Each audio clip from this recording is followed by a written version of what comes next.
Hi, everyone, and welcome to the Innovate for Impact Youth Entrepreneurship Program final showcase. I just want to first start off by saying thank you so much for being here today and for taking the time to celebrate the innovation that the youth have been engaging in over the past few months. We have a really exciting session lined up with some really great pitches from the youth. And so, without further ado, we can get started. But before we do that, I just want to acknowledge that through social entrepreneurship, we have the opportunity to make a meaningful impact by supporting diverse communities and individuals. And a very important part of this work is honoring the communities that exist around us today and those before us. And so I wish to acknowledge that the land that I personally live, work, and play on, which is colonially known as Toronto, is the unceded and ancestral lands of many nations, including the Mississaugas of the Credit, the Anishinaabe, the Chippewa, the Haudenosaunee, and the Wendat peoples. And so I am very grateful for the privilege to be engaging in this amazing work and to bring positive impact across Turtle Island. So for today's session, we'll start off with some introductions of the team who is involved in this program. And then we'll be talking a lot about social entrepreneurship. So we'll set the foundation on what social entrepreneurship is before talking about the program and the work that the students have been putting in over the past few months. And then we'll move on to the exciting part, which are the youth pitches. And so we have 5 amazing youth projects that are going to be shared today. And all of these youth teams are here competing essentially for our 2 prizes that we have lined up where we will be providing funding to bring these ideas to life. And so we have some amazing judges here who will then go into a judge deliberation where you will also have chances to ask the youth any questions, and then we'll announce the winners at the end of the session. So without further ado, I would like to pass the stage off to Robin for a quick introduction. Yusa Kikit, kia ora. Welcome everyone. So great to be here. I work for Community Futures East Kootenay, usually calling from Fernie on the homeland of the Tanaha, but I'm actually in Winnipeg at a conference at the moment. So I'm here on Treaty 1 land and the homeland of the Red River Métis. And I've actually been at a conference all about how do we support amazing work happening in our communities with social financing. So I'm really in the mood and excited by what is going to be happening tonight. Unfortunately, I can't stay for the whole event, but really excited to be here to at least acknowledge all the youth and the work that they've been doing. If you want to go to the next slide, Tanya. So the Innovate for Impact program is why I am here. It's a partnership between Community Futures East Kootenay and Impact Toolbox. And the whole process and idea is around making sure we have more social enterprises and growing the ecosystem. And of course, the youth are a big part of the ecosystem and creating the future for us and what that looks like in terms of social enterprise. And so we are very fortunate to have funding from the BCE government through the Reddit program, which allowed this to be a free program for all the youth to take part in and to give some money to the mentors to support it. And we're really thankful for that funding to allow this to happen. There, I'm sure Tanya will say it, but we have another cohort starting in later this year. And so if you're watching and are working with youth, please, we would love for you to be a part of this program when it kicks off again later in the year. The more youth we have engaging with the social entrepreneurship world and the impact it can make for their local communities, the stronger our rural communities are. So thank you all for being here. Thank you to the youth for all your amazing work you've done over the last few months. I'm sorry I'm going to miss hearing about it, but I will watch the recording later and get to see that. And fingers crossed for the winners, but everyone is a winner. You've made some big impact. So thank you so much. Amazing. Thank you so much, Robin. And now we also have the Kootenay Association for Science and Technology, or CAST, who's also involved in making this project happen. And so I see, Lauren, you joined the call, so I can pass it over to the CAST team for a quick introduction. Hi, everyone. I'm not sure why my video has decided not to link right now. But it's really exciting to get to come and see all the work that you guys have been doing, like Robin said, to get to partner with CFEK and Impact Toolbox, all the work that goes into this by the young folks doing all of their business building. And now we get to see what you've created and how you're going to move that forward into the community, is really thrilling for us. CAST believes in supporting innovative entrepreneurship and the use of tech across the region. And, you guys are the future of that. And yeah, we really can't just wait to see where that all goes. So yeah, we're excited. Amazing. Thank you so much, Lauren. And now we have Impact Toolbox. So this is where I introduce myself. Hi, my name is Tanya, and I'm the program manager at Impact Toolbox. And so we're basically a British Columbia-based social enterprise and a registered charity where we aim to equip youth with training and resources to turn their passion for social change into impactful and sustainable businesses. And so we've worked on doing this work with diverse people of different of expertise, so from youth to more experienced social entrepreneurs. And we're really grateful to be engaging in creating this space to fuel innovation and social impact. Now, I've said the word social entrepreneurship a bunch of times, and so I think it's important to set the stage for what are social enterprises, since that is kind of the core of the youth program. And so if you aren't already aware, social enterprises are innovative businesses that drive social change. And so they're driven by a desire to achieve greater good beyond just making a profit. And this is what sets them apart from other businesses. It's this purpose of creating social good. And they leverage their profit to scale their social impact. When it comes to the business model of a social enterprise, it's essentially kind of like a three-part business model that consists of social sustainability, environmental sustainability, and financial sustainability.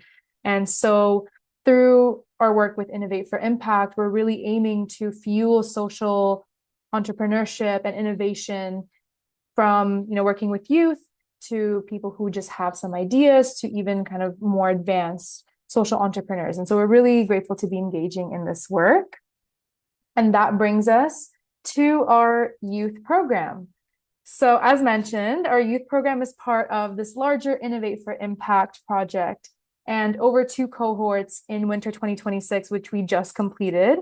And in fall 2026, starting in September, we aim to involve over 200 youth ages 14 to 18 across the Kootenays to learn more about social entrepreneurship and dive into an interactive online curriculum packed with hands-on exercises and real-world learning. And so the way that we run this program is we essentially recruit and train and support teachers and youth leaders and community educators to be mentors and then deliver our social entrepreneurship curriculum to the youth that they work with as they develop their ideas for social enterprises.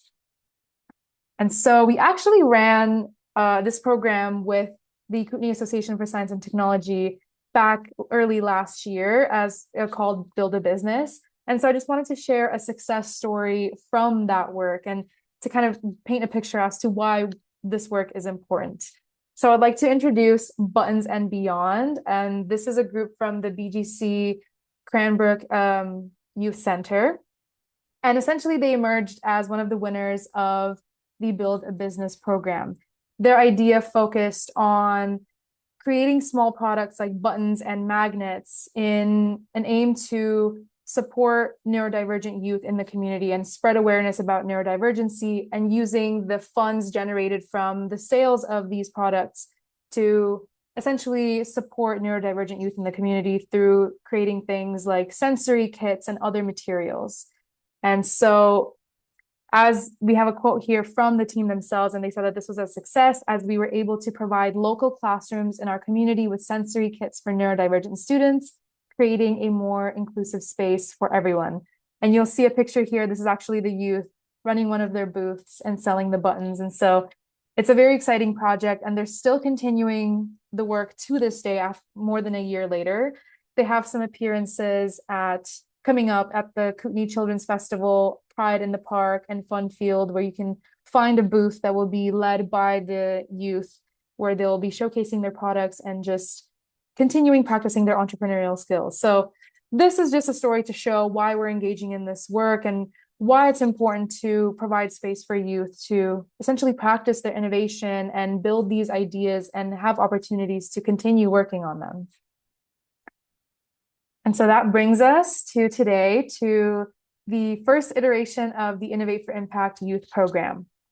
Over the past 5 months, we have trained 6 mentors in delivering a social entrepreneurship curriculum, who then delivered it to over 100 youth across the Kootenays. And this resulted in over 10 purpose-driven projects and businesses that were developed by the youth. So today we're here to celebrate every participant, every youth, and all the mentors that are part of this program who made it here, and to watch their ideas essentially take the next step into becoming real purpose-driven businesses. Today we have 5 social enterprise projects. So we're really, really excited to show you the work that they've been doing. And so each group will present for roughly 7 minutes, and then we'll have a question period conducted by our judges. And again, as mentioned, we have 2 awards that will be awarded to the 2 groups who it'll essentially help them bring their ideas to life. And so that's very, very exciting, which will be announced at the very end. But I want to first recognize Stellar Vista Credit Union and Community Futures East Kootenay, who are funding the award portion and helping students take the work that they've developed through this project one step closer to life. And so thank you to Stellar Vista Credit Union and CFEC and for building this momentum of community impact. I would also like to introduce our 3 wonderful judges who are here with us today. So we have Sam, who is the Member Service Manager at Stellar Vista Credit Union. We have Carrie, who is the Community Futures East Kootenay Investment Fund Manager. And we have Paul, who's the Vice Chair of CAS Board of Directors and works at the College of the Rockies. So thank you, Sam, Carrie, and Paul, for being with us here today. And without further ado, we'll move on to the fun part, which are the presentations. So I'm done talking now. I'll pass it on to the youth. And first, we have Connectopedia by Mason from Selkirk Secondary. So I'll just stop sharing my screen here. And Mason, whenever you're ready, feel free to start.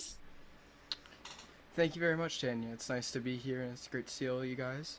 As you guys did land acknowledgements here in Kimberley, where 3 of us are from, we're on Tanaha land, so it's very good to see them too.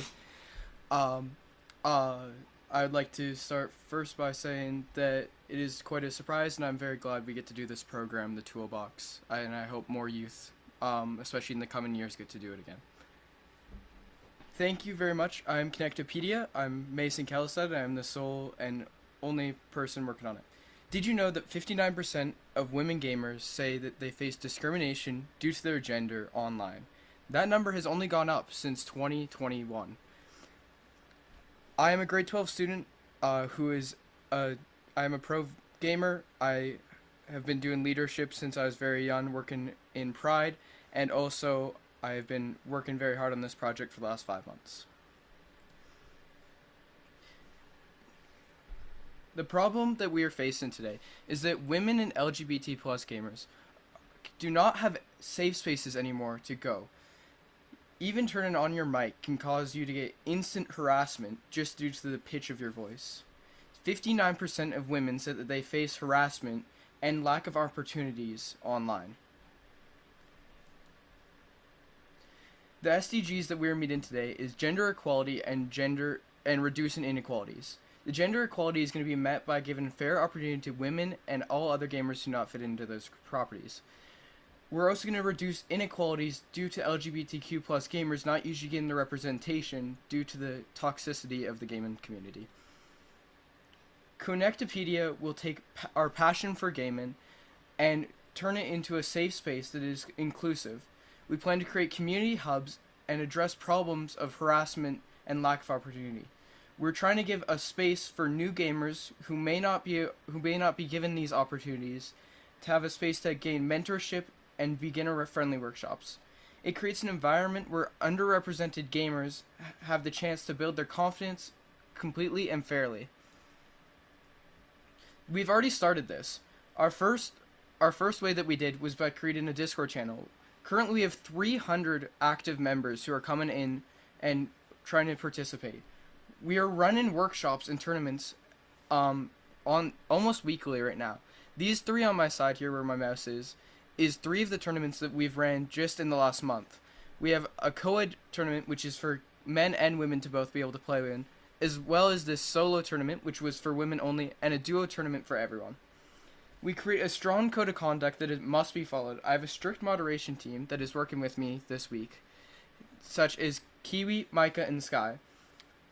We are all here following the same values, and we are hoping going forward we'll be able to start partnering with businesses and schools. I'd like to say that we have one sponsor right now, which is MV Esports, and they have kindly put up the money and prize pools for our last two tournaments. It really helps because getting money for these small tournaments is not usually what big companies want to do. But on a more local scale, it seems like we've already got lots of interest in it. Such as my local business around town seem like they'd be interested in paying for a prize for these tournaments. Our cost structure. Our main costs are hosting servers and PCs. Not everyone has the same opportunity to have PCs or gaming equipment that others do, as well as having a venue. We do not currently have a physical location, but we are looking to open in one. This would be a location where people could come together and all be able to participate in one fair space, as well as get real-time tutoring or coaching, and just be able to have this safe space where they can really be themselves. On top of this, tournament prize pool also takes away from our costs, but tournaments are one of the main ways we also make our money back. Speaking of revenue, one of our main ways of making revenue is partnerships. Like I said, MV Esports is one of the main partners that has been kindly enough to give us money to host a couple tournaments. As well as creating entry fees or donations is a great way to raise a prize pool. If we want to host a location such as in my local area, we have a lot of arenas due to the popularity of hockey.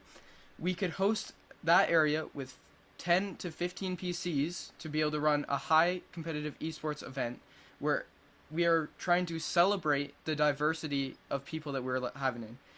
We will have women and girls from all ages and LGBTQ gamers who need this chance to come up in the sports.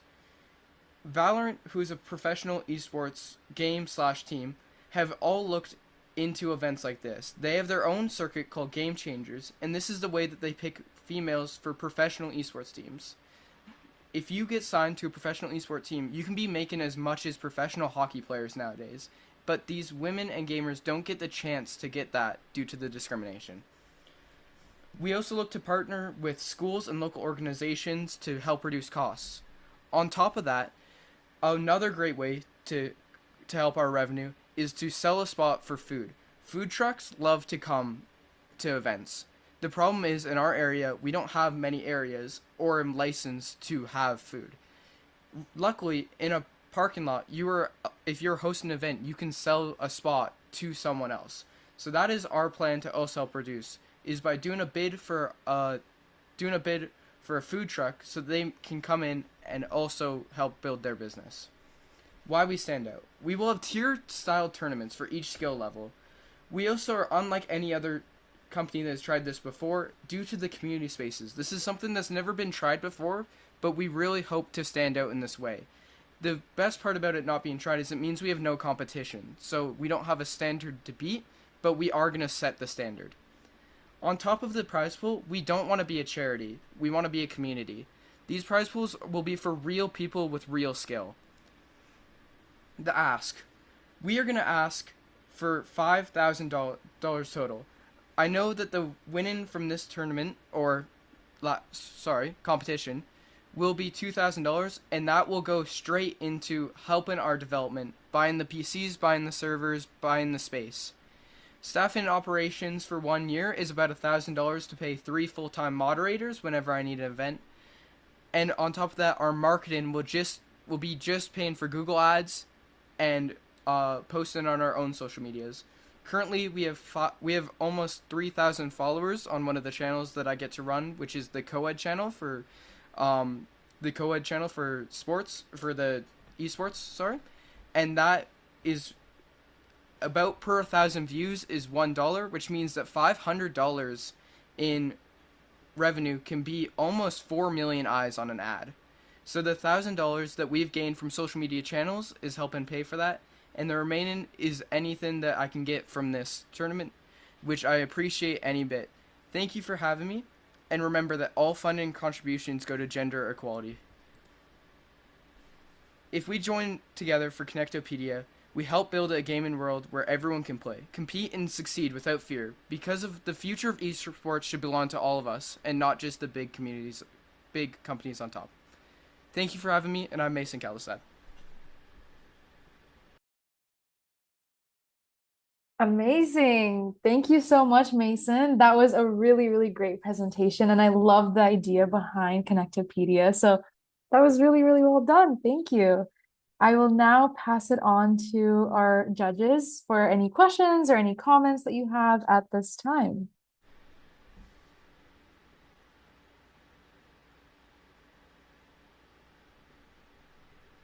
Can I ask a quick question, Tanya? Yeah, go ahead. Thanks. That's a fantastic presentation, and I like the impact that it'll have on the community. It's not an area that I'm very familiar with, so my question might be a bit naive, but I didn't see in the budget specifically line items for the computers that you wanted to buy. Is that something that would happen later on in the process, or is that part of the startup model? Currently, currently our cost structure right now is working that I'm assuming you'd have a computer at home to be able to connect to, which is helping you connect. But part of our cost structure would be trying to provide that help to newer people who might not have that, good of a computer, or being able to help them even get one to start with. So yes, that is part of the $3,000 initially. Thank you. Hi, Mason. Great presentation. Thank you. I had a not similar question, but a question in the same area. I was just curious, how do you staff a moderator for only $1,000 for the plan? Right now, I'm actually very close with the moderators, and it's only on an event-to-event basis, which is why we were able to staff it for so cheap. Okay. Yeah, I'm not keeping them on full-time salary, but Right. it's the few that I've done, it's only been a couple like 2 or 3 hours events, not like a full 8-hour day. Okay, so they're like contractors that you just pay for them when you need them, kind of thing. Yeah, I have them Okay. I have them signed, but they are contractors, yeah. Okay, gotcha. Thank you. Hi there, Carrie from Community Futures. Excellent idea. Again, it's outside of my realm. I'm not a gamer, but I have a few gamers in my household, so it'll be very interesting to share this. My question a little bit more around economics, entry fees into the tournaments. So my understanding is the fees help fund the prizes. Are you also taking a little bit of that as putting it back into the business? So I would go off the same structure I've seen as a company that recently closed but used to be up, called the Milk Cup. They would do a 75-25 basis, which means 75% of the ticket would go to paying the prize pool and the venue, and 25% of the ticket would be going to help the staff and straight back to the people backing it. Perfect. Thank you. Amazing. Okay, any other questions? All good? Okay, perfect. Thank you so much again, Mason. That was a really, really, really great presentation. So thank you for sharing. And now we'll move on to our next group. I'll just quickly share my screen here, but we have Snack from a team from the Fernie Academy. So I literally just shared my screen there for 1 sec to show that, but I can pass it over to the Snack team. Whenever you're ready, feel free to share your screen, and you can start whenever you're ready. Perfect. Hi, we're the snack team and we're from Fernie. So our project is SNACK, which stands for Safe Nutrition Awareness and Convenient Knowledge. How many of you have felt the feeling at the end of the day when you can't wait to eat?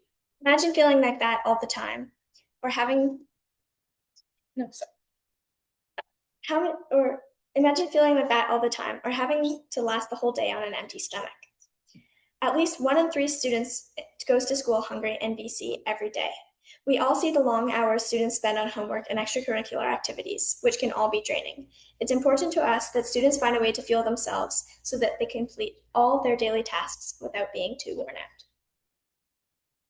Many students across the country spend hundreds of dollars on fast food that doesn't benefit their health in any way, and some students can't even afford food. This prevents them in the long run from not being able to pay for important things like post-secondary school and sports equipment. As a team of student athletes, we understand the importance of proper nutrition to be able to experience the benefits for schooling and training. We'll present a healthy meal for student lunches, and we can guarantee they'll feel a difference in their energy levels, productivity, and other great events. In our community, nearly 150 students are already supported by the Fernie Food Security Society. Education is the most important way to solve this problem. Presenting students with nutritional meals and explaining why each aspect is important. By raising awareness and support, we are working towards building healthier and more educated communities. The goal of our project is to address improper nutrition for students and the general community, and the lack of education on the food that we and the rest of the community are eating. Proper nutrition is important for everyone to learn about, especially students. What you eat has a direct impact on your health, which can be positive or negative. Proper nutrition helps you grow and build a stronger immune system. Lack of nutrition can make people more vulnerable to certain diseases, and then they won't develop properly. We kept sustainable development goals in mind when creating our business idea. Our project addresses SDG 2, Zero Hunger, because we provide nutritious lunches for students to feed, and we feed as many kids as we can. We address SDG 3, Good Health and Well-Being, by educating students and the community on proper nutrition, which will improve everyone's health and well-being. Nutrition is key to good health. Our project addresses SDG 4, Quality Education. We provide students with proper education about nutrition and what's in the food they're eating. Everyone deserves a proper education, and knowing how to fuel themselves is very important. This initiative is creating value for students while also directly impacting student athletes, teachers and coaches who are supporting them, many food security programs, and adults who might not be educated on nutrition.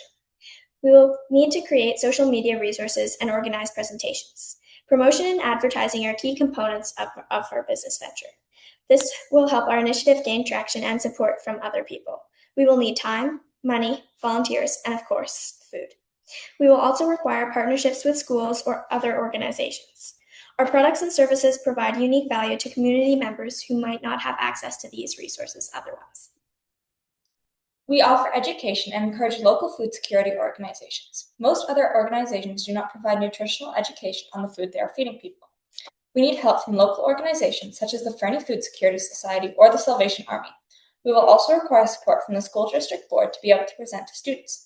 Customers, which will mostly be students, will receive support and food from spokespeople we send out. They'll be able to interact with them in person or ask any questions they might have on social media. We will reach customers through posters, social media posts, and presentations. They will be able to interact with these. Trained spokespeople will help present in school. We will need to pay the spokespeople, cover the cost of food, and pay for supplies such as posters and cooking supplies. We will also need to discuss presentations as well as presentation times with school board members. We will generate revenue by applying for government grants and organizing fundraisers or other donation opportunities. The amount of funding we receive will determine how many programs we can put on. As we gain more and more funding, we will be able to expand to more towns and schools. We hope to have our food program running for the 2026-2027 school year for students. Throughout the summer is when we will be working on reaching out to the school board around our area and begin posting on social media and putting out flyers. Once our initiative gains and donations, we will begin thinking about purchasing food and where to start first. In September is when we will buy fresh produce and present it to schools.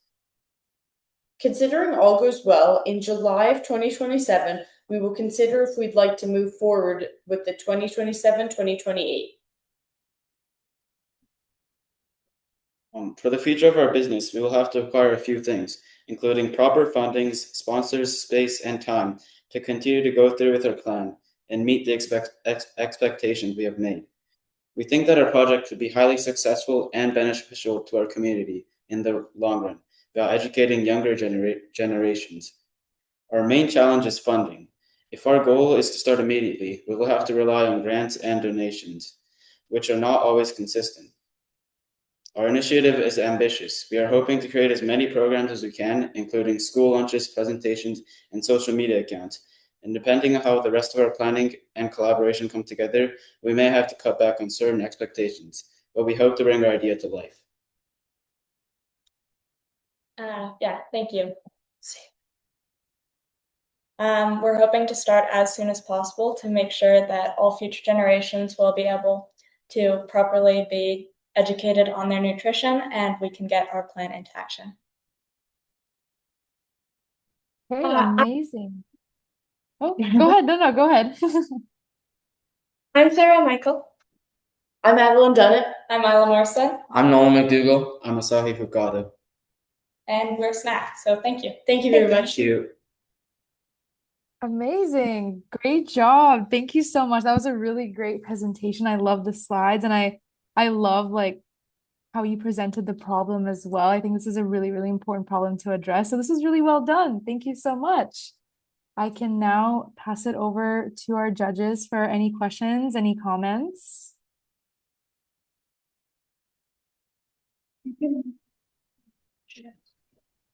Read it. Thank you for that presentation, team. I find it really timely. There's currently in BC, there's an initiative called Feeding the Future or Feeding Futures, which is a joint federal provincial funding mechanism that mandates school districts across BC to provide nutritious meals to all students in public schools.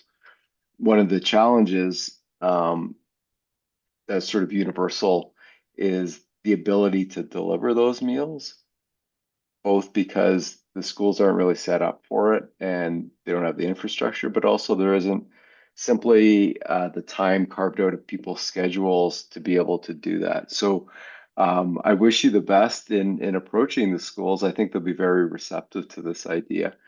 But just on that vein, my question is, I noticed in your budget, and I don't know, maybe I noticed it in the presentation budget or the pre-presentation documents, there was money set aside for kitchen equipment. And I'm wondering if your intention is to set up a commercial kitchen space independently or to be able to work within some of the schools and the facilities that might be available in the schools to do the meal prep. We really thought about it, and lots of the facilities that are in the schools might not always be available when we need them.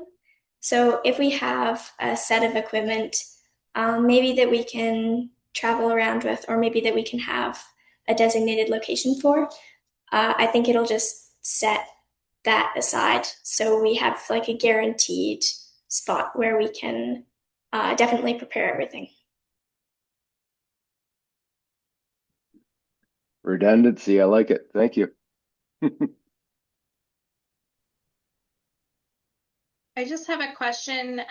Very ambitious projects. I really like it. My question is, are you going to try to phase this in? Are you going to tackle like snacks first, then meals? Are you tackling maybe one school? Kind of what is the approach for operations? Yeah, so our goal, we hope to begin in our own school, just providing like snacks, whether it's fruits and vegetables or other nutritious things. And then once we gain more funding and more opportunities through other schools, we can expand into full-on lunches and other things like that. Excellent. Thanks.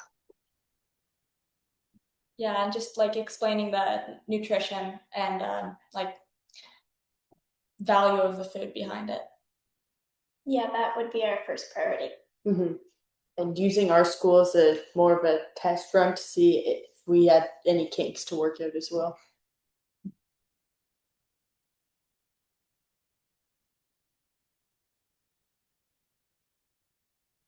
Okay, perfect.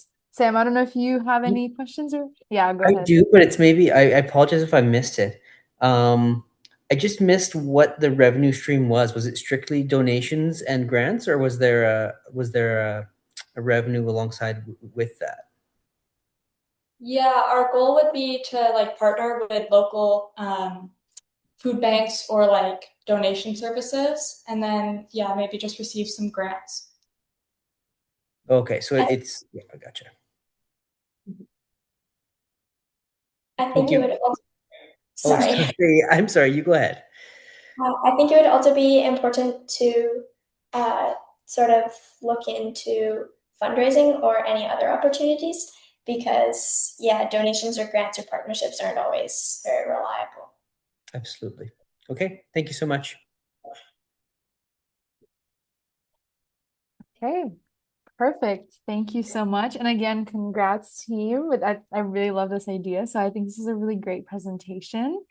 Thank you so much. And now we will move on to our next presentation. We have Students Help Students by Leonard from Selkirk Academy. So Leonard, whenever you are ready, feel free to share your screen and then we can begin.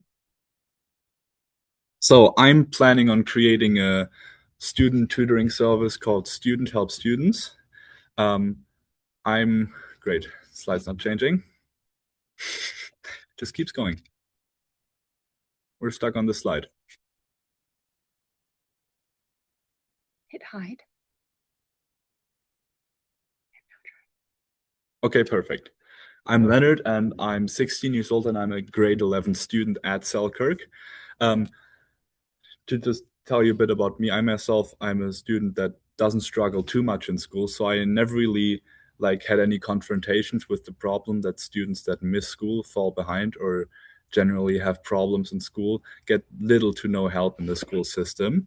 So I want to create a service where students that are good at certain things offer help to struggling students and can help them succeed and improve their confidence in our school. So studies show that students in Canada are struggling and often do not get the help they need because chronic absenteeism is increasing rapidly, and more than 30% in some school districts have been absent for more than 10% of their curriculum in the past year, and this is getting more and more. And I am very sure that this is a cause of students not being confident in themselves and giving up on their own education because they simply think that they can't do it. They're falling behind. So I want to change that. Yes.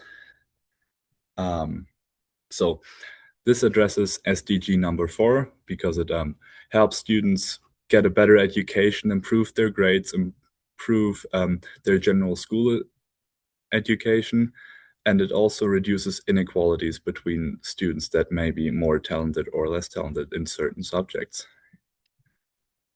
So my solution to this. Students Help Students will start with a system where the help for struggling students is basically not there or not in a format that is easy to use for a student, and will transform this into a supportive learning environment where they have support from other students and they can study with their friends. This will ultimately lead to better work ethics, better attendance, and better grades, hopefully for all students. So my process and business model is step 1 is going to be to recruit student volunteers who are strong in certain subjects. And then we're going to match the struggling students with their peer tutors.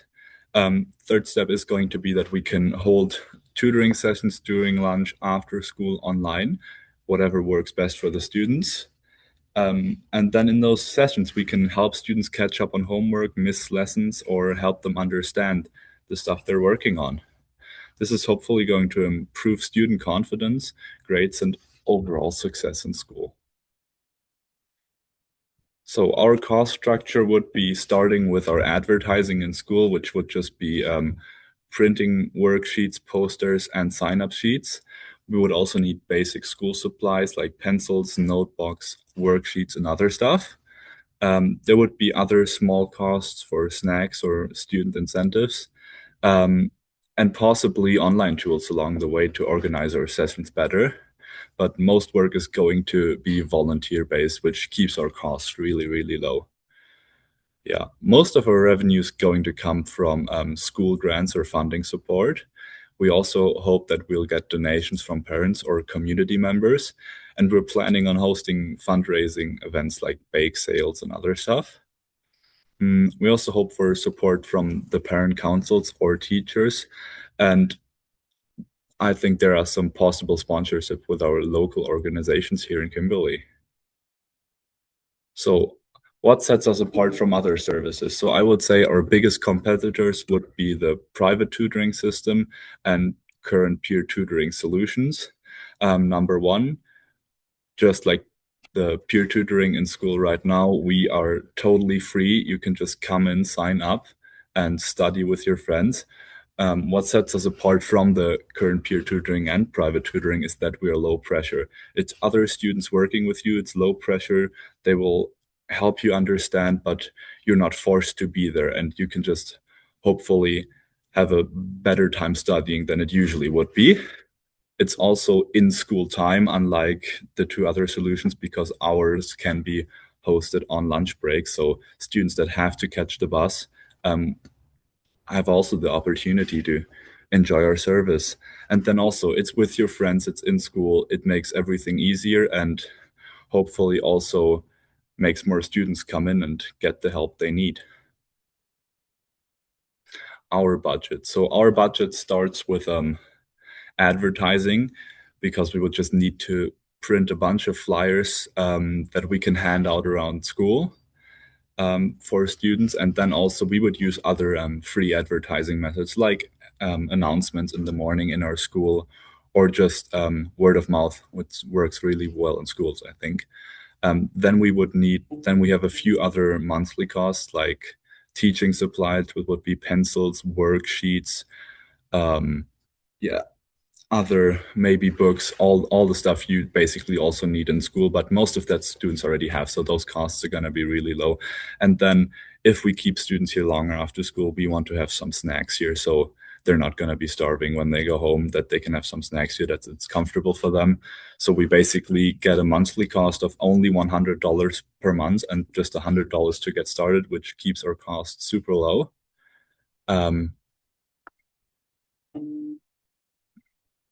So our ask would be $1,500, and because our operation costs are so low, apart from those $100 we would have to spend on marketing in the beginning, this would enable us to keep this operation going for over a year without any other cash coming in. So we would have the opportunity to prove our system to everybody, see that it works with this money, and it can run for a really long time. And over this time, I'm sure we would be able to provide support and more confidence to over 120 students in this school. Closing. So I believe that every student has a topic that they're really, really good at.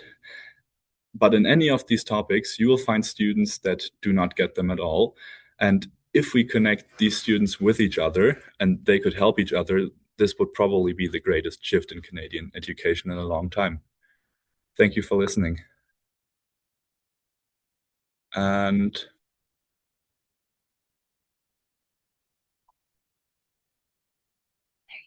there we go. Perfect. There. Amazing. Thank you so much, Leonard. That was a really, really great presentation, and I love the concept. When I was in school, I would have definitely taken advantage of this if I had this. So I really love this. But yeah, I can pass it over to our judges for any questions or comments.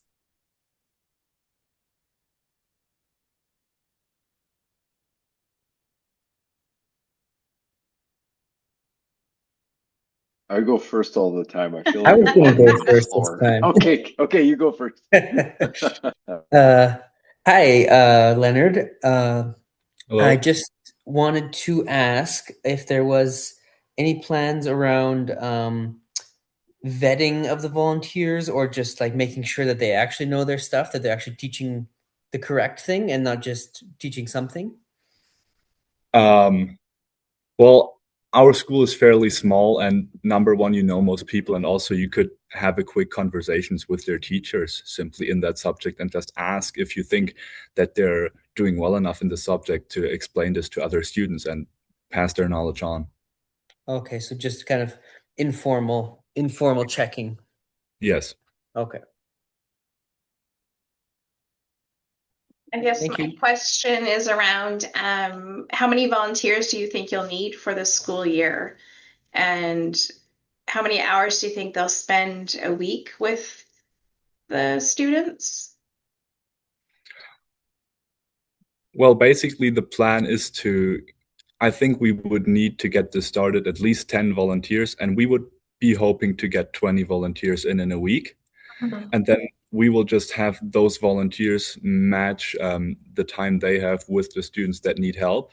We'll match them with each other, and they can plan out together when they have time. And if they do it online or in school, that really doesn't matter. We just hope that they can get the help they need. So is it kind of some short-term help, kind of if they miss a couple days and need help with a specific assignment, versus kind of some long-term help, or do you see a bit of a mix? I think it can do everything. How I got in touch with this problem was, for me, I didn't have a lot of struggle in school before ever, I think. And I missed school for like 2 weeks in a row, and I really had trouble getting back on track after that because there were a lot of important assignments in that time. And it took me like, I think, over a month to get like back to where I was before. And I would have really needed a service like this to help me. So I think that's what it's for. That is what my idea was. But if there's a student that's generally struggling in their subjects and needs help and motivation, he can come in for a longer time. It's just whatever the student needs. Perfect. Great. Thanks. Yeah.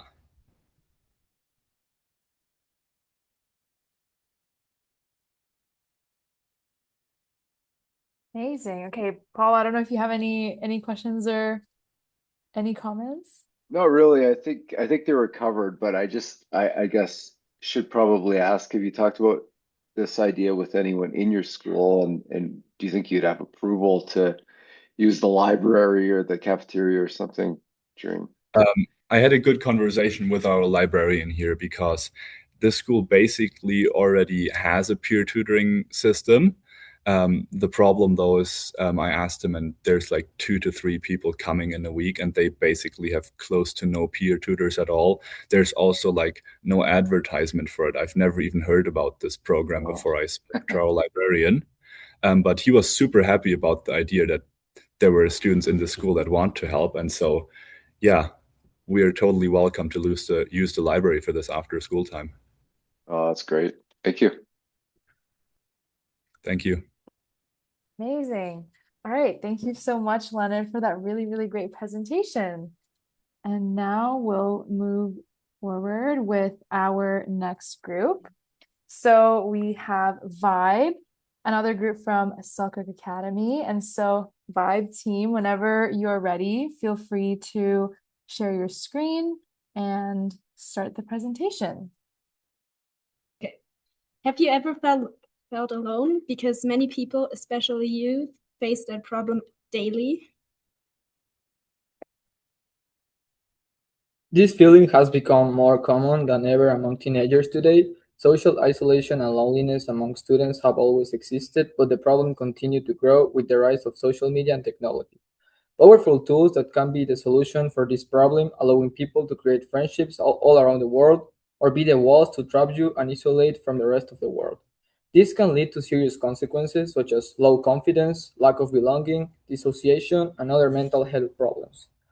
According to Statista, 1 of 4 young people feels lonely in today's world. These statistics are alarming. What does it say about our society if 25% of teenagers between 15 and 18 feel alone? For this problem is personal for us. All of our members in our team are exchange students.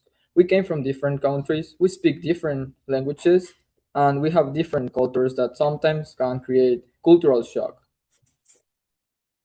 We decided to face this problem. We experienced these challenges ourselves, the loneliness, the homesickness, and the difficulty to try to find connections in a place where everyone it's already seemed to be belong.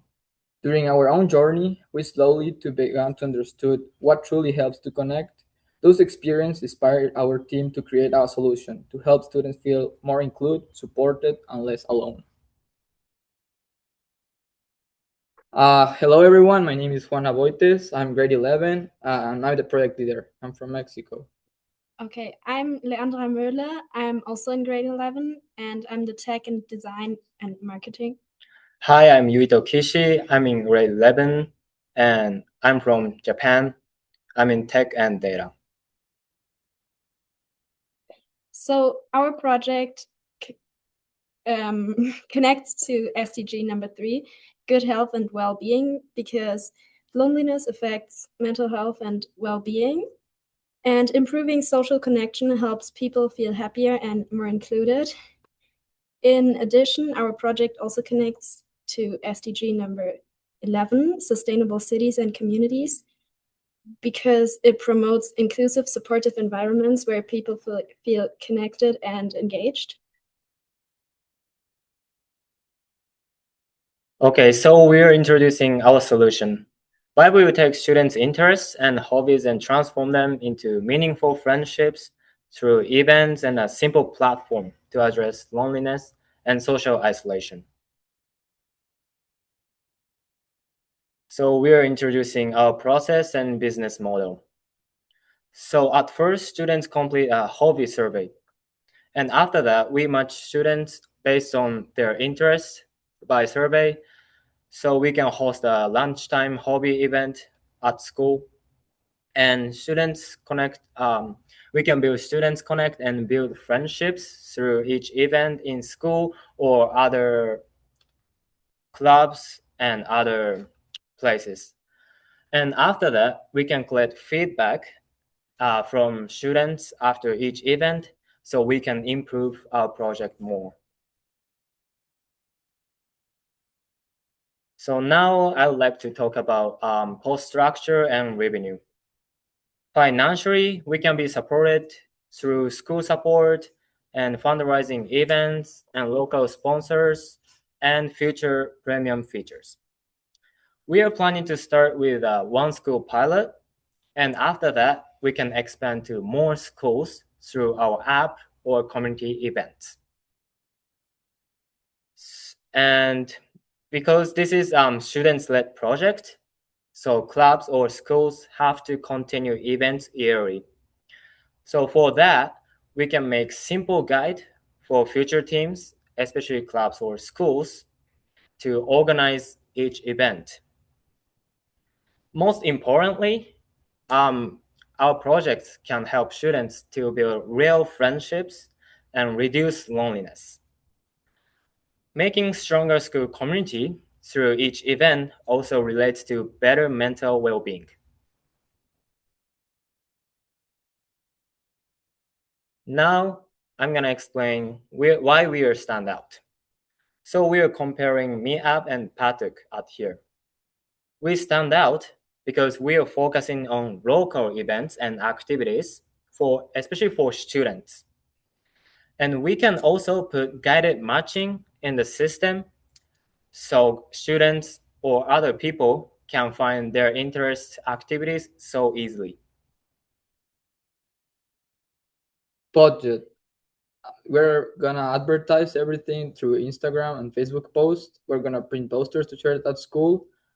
We plan to have snacks for the meeting, so everyone feels if they're thirsty, they can drink water, or if they're hungry, they can grab some snacks in every meeting or every reunion. Materials, we're gonna use things that all we have in house: paper, markers, decorations. We are gonna start with a free website platform like Google Forms to create the surveys and be the pilot for developing the app later. And the website app It's gonna be a basic website app builder, and we're gonna improve through we have more people using our app. That's where we're gonna spend all of our budget making improvements in the app and just making it look better every time. The ask, we're raising 1,000 for product development, 850, staffing operations for 1 year, 100, marketing 50. We need 1,000. 1,000 will help us provide opportunities for connections, reduce loneliness, and improve student well-being to 500 students. So loneliness is a growing problem, but connection is possible, and Vibe helps turn shared interest into real friendships. Join us in building a more connected community. Thank you. Thank you. Amazing. Great job, Vibe team. I really, really love that idea. And I think you guys presented it really well. So congratulations. And I can now pass it over to our judges for any questions or any comments. I'm just kind of curious to see if you've done some early research on the type of hobbies that the students might be interested in. Yeah, we recently we're planning on paste posters in the school with a survey through Google Forms, and we're asking what type of hobbies are people interested in this community. So we know some of them don't like sports, some of them are more into creative hobbies, so we put both options, and yeah, we're just waiting for the results. Great.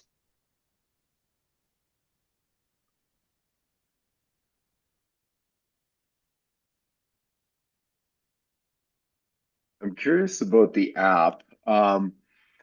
It seems to me that a lot of the activities take place in the school, where there's real human connection face to face. Is the app necessary, or is this for, I guess, if you're trying to expand your influence beyond just the school itself? Yeah, we want to expand, but we think the app is also necessary because right now everyone is very into like using the phone or social media or everything.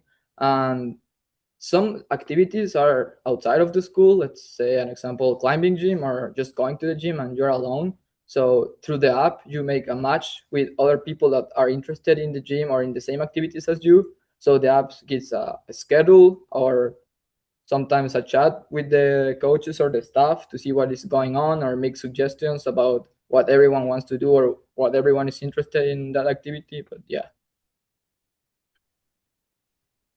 Thanks. Are there clubs in schools these days? Is that part of the school activity structure, like student clubs? Yeah, there are some clubs that they change through summer and winter. But yeah, the school has clubs. I just asked because go ahead. Go ahead. We also have clubs at the outside of school, like soccer or track. So we can also focus on that. Okay. I just asked because I remember when I was in high school that some of the student clubs actually had dedicated space that was available to them for storage and activities.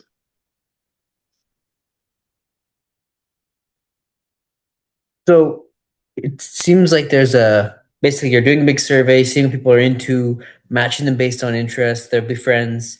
Is there the opportunity, or do you plan to have sort of events based on that? Say you've got a whole bunch of people that are into baseball. Would you then actually coordinate a baseball game, or would you leave that all up to just the groups themselves? First, we want to build kind of a skeleton of the hobbies. We're going to start with the hobbies we're doing right now. So they're more focused on them. So we want them to have good quality. So people are going to talk about the meetings and how good they were. And after we keep going and improving this project, we're going to try to find the people that are most focused on the other events. Like in the survey, we know a lot of people is into baseball. So we're gonna focus on the guys that play baseball, and we will try to be partners with them. So we will contract someone to be the staff for one event, like making a big game on Thursday or something like that. But yeah, that's the idea. Okay. All right. Thank you. Hey, amazing. Thank you so much, Vibe team, for that really, really great presentation. And now we have our last presentation of the day. We have the Shark Side of Life by a team from the Fernie Academy. Unfortunately, they couldn't be here with us today because they're part of a big school play that's happening. And so they did create a recording of their pitch. So I will just pass it on to my colleague Sophie to share that. Hello, we are the Shark Side of Life, and this is our pitch. Did you know the ocean gets its saltiness from the tears of misunderstood sharks who just want cuddles? That's why we made our business. Hi, I'm Lyric. I'm in grade 9, and I'm the social media lead and artist. I'm Abril Solano. I'm in grade 9. I'm the lead designer and product manager. I'm Bridget, also in grade 9. I do accounting, information, and project management. I'm Izzy, and I'm in grade 8, and I'm the product manager and researcher.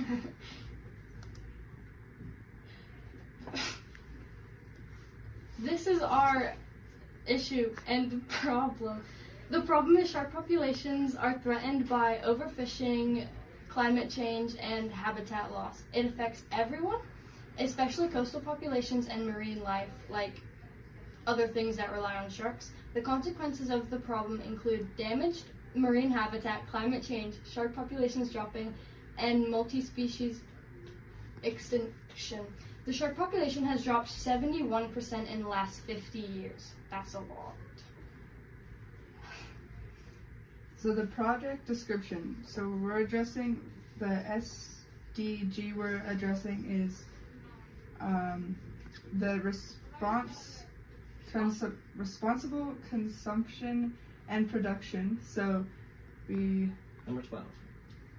Yeah. So we use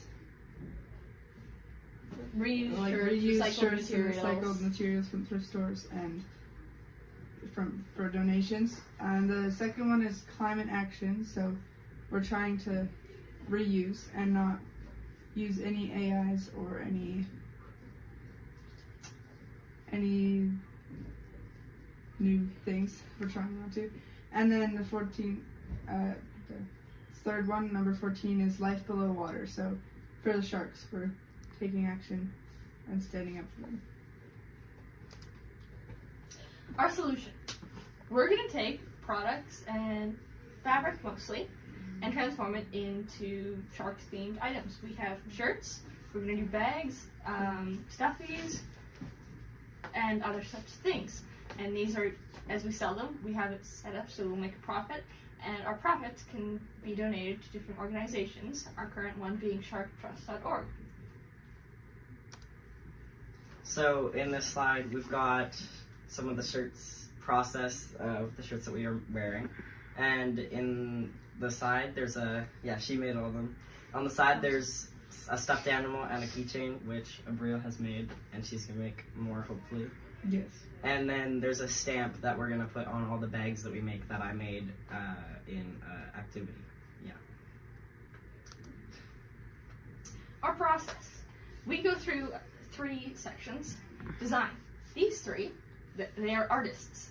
They create art or designs to print onto shirts or other items, keychains, other designs. We keep in mind our target audience and our business's values. After that, we finance. We calculate our costs, choose how we're going to source our fabrics to go large scale or however many we need, and decide on prices so that we can make the profits that we need. And finally, we share. We sell our products at market, promoting through social media. We talk to members of the community about sharks. We'll have pamphlets with information and face painting at some of our booths. Just really wanted to get the word out. So our cost structure and our revenue, what we will sell is bleach art upcycled t-shirts for $20. I make those. Printed t-shirts for $30, which is what Izzy makes. And these are what we were wearing. That's what we're wearing. We're also putting them together though. So. Well, yeah, some of them are like a few people are making. Upcycled bags for $20. So I'm pretty sure Bridget and Abril are selling those. Okay. Hand sewn keychains for $15. Abril are making those. face painting at our booth for $2, which will be a good spot for families to stop and chat and hopefully learn some about sharks, which I can't remember who was doing that. I think it was Izzy. How we will split our profits is 60% will be donated to Shark Conservation Partner, 30% will be reinvested in materials to keep making the products, and 10% will be kept in reserve for unexpected costs.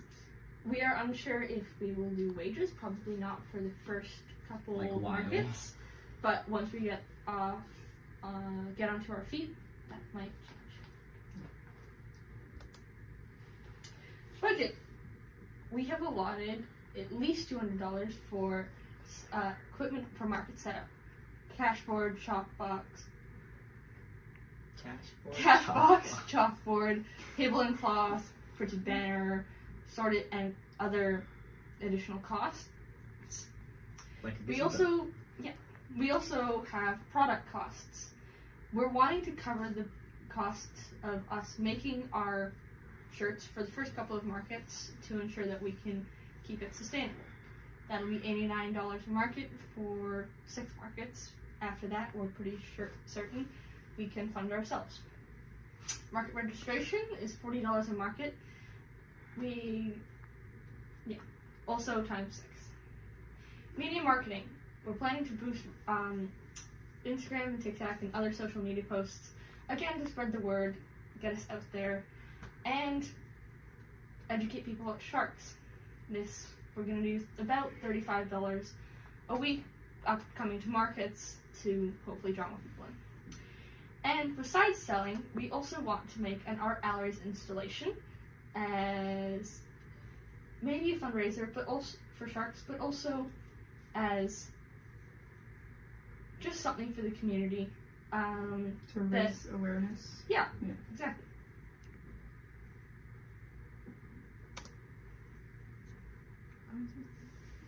I can't remember who. Oh, okay, the ask. So we are raising $1,500 for the product development, which is around $654. Marketing, which is $836, which includes like all other costs that do not fall under product development. And then we've secured no money. Although we do have another offer for someone who'd be willing to fund this business if it does not go through. This can help your money go farther.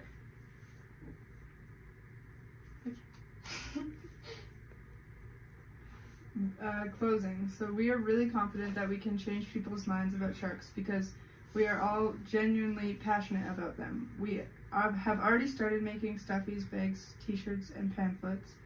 We have bleached and painted shirts, hand-sewn stuffies, and it's the same thing. Okay. And our weekly shark facts on Instagram, Facebook, and TikTok will get attention by sharing fun facts and helping people see sharks in a better light.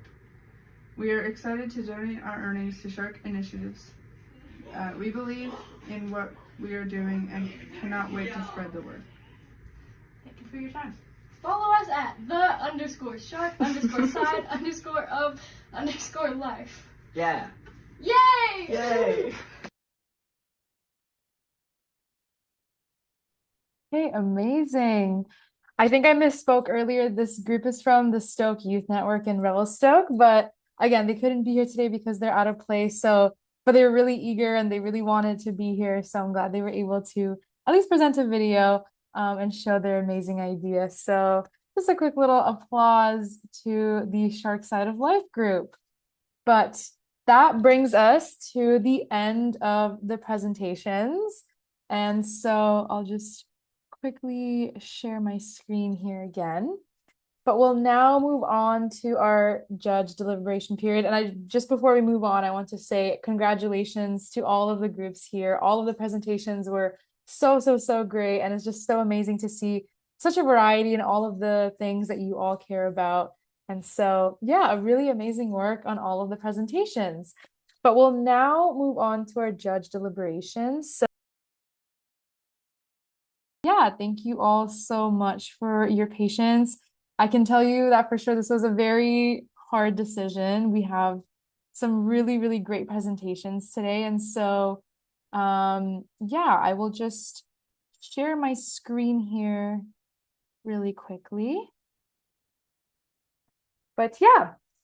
Okay, so I just want to, before we announce the winners, I just want to say again, congratulations to all of the groups here. Everyone had really, really amazing ideas. And I think, you know, this was definitely a very hard decision, and all of you have shown your passion and hard work. So just like a quick round of applause to all of the groups here for the amazing, amazing work. So we do have two winners, two awards that will be given out, and this is in no particular order. So I will pass it on to Sam to announce our first winner. All right, thank you, Dania.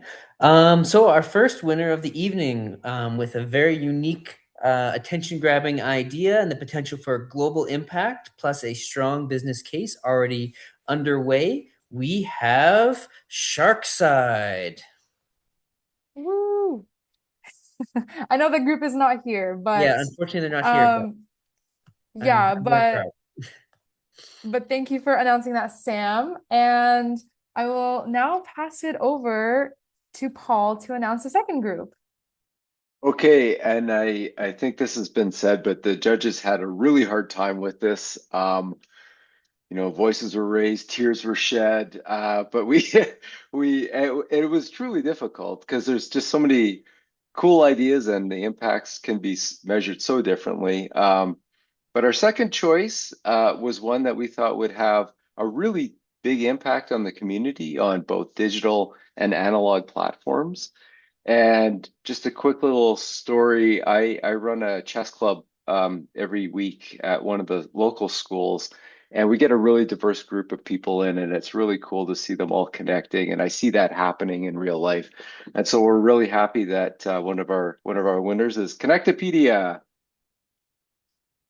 Great job. We thought you did a great job, Mason, presenting, and we really like the idea. So best of success. Thank you very much. Thank you. Sorry, I jumped out of my chair there a little bit. Yay! No, congratulations, Mason. Amazing.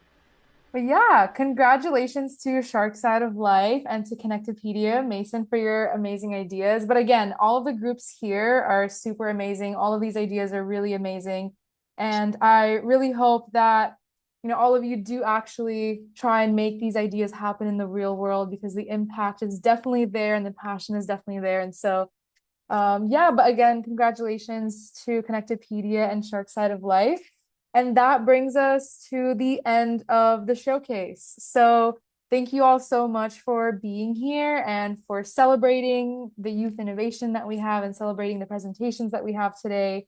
They're really, really exciting. And so, yeah, thank you so much. And if you're interested in learning more about Innovate for Impact and other programming that we have, I have a QR code there on the top that you can scan to follow more.